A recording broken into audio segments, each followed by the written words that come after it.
Bonjour, chers élèves.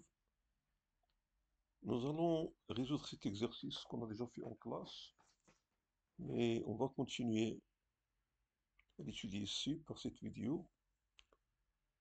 Vous avez deux matrices réelles, telles que A au cube égale B au cube, et A et B diagonalisables, démontrer que A égale à B.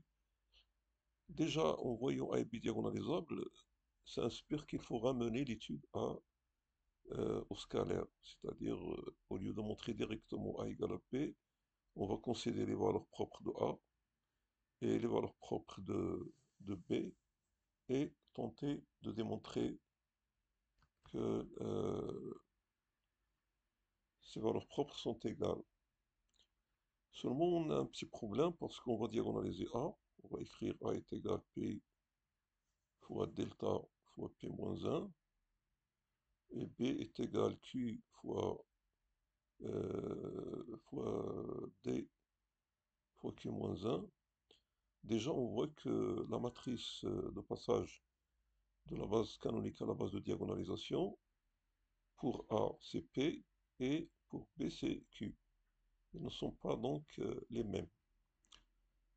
Alors, l'idée d'une diagonalisation simultanée, ou là, une codiagonalisation, s'impose. Codiagonaliser. Il faut donc essayer de montrer que AB égale BA. Or, le fait de partir de A au cube égale B au cube et démontrer AB égale BA n'est pas simple.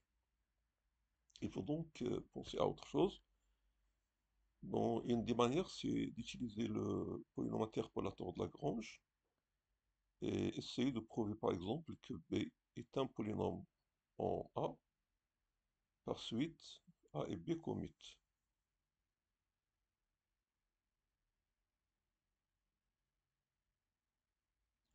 Alors le polynôme interpolateur de Lagrange, en regardant B égale à L de A, euh, ça conduit à chercher un polynôme qui transforme les valeurs propres de A en les valeurs propres de B. Mais ça ne sera pas bien parce qu'il y a toujours le problème des matrices de passage. Aussitôt, on va chercher, on va tenter un polynôme qui transforme les valeurs propres de B au cube en les valeurs propres de B. Parce que A au cube est égal B au cube, cela veut dire qu'elle transforme les valeurs propres de A au cube en les valeurs propres de B. C'est-à-dire qu'on va exprimer une valeur propre mu de B à l'aide d'un polynôme qu'on va noter L tilde d'une valeur propre de A qui est lambda à la puissance 3 avec lambda, une valeur propre de A. Alors, arrivé là, ça peut marcher parce que on n'a plus le problème de P et Q parce que A au cube égale B au cube. Ce lambda au cube peut être aussi considéré comme une valeur propre de, de B au cube. C'est-à-dire que le polynôme interpolateur de Lagrange, il fait la transition entre B au cube et B. Donc, il n'y a pas de problème parce que les matrices de passage, c'est les mêmes. C'est-à-dire qu'on a B et B au cube sont simultanément diagonalisables avec une même matrice de passage Q. Donc, on passe à la pratique. On considère donc les valeurs propres de B. Donc, on va les nommer par exemple mu1 jusqu'à mu-n sont les valeurs propres de B. Ils ne sont pas forcément distinctes. Donc, les valeurs propres de B au cube, donc mu1 au cube jusqu'à mu-n au cube, sont les valeurs propres de B au cube. Alors, ils ne sont pas forcément distinctes, mais on va prendre celles qui sont distinctes et utiliser le polynôme interpolateur de Lagrange, et il s'avère que ce polynôme interpolateur il va réaliser L de mu i au cube est égal à mu i. Donc, quel que soit i appartenant à 1 jusqu'à n. Le fait d'avoir des répétitions ne nuit pas à la chose parce que du moment qu'il transforme les mu i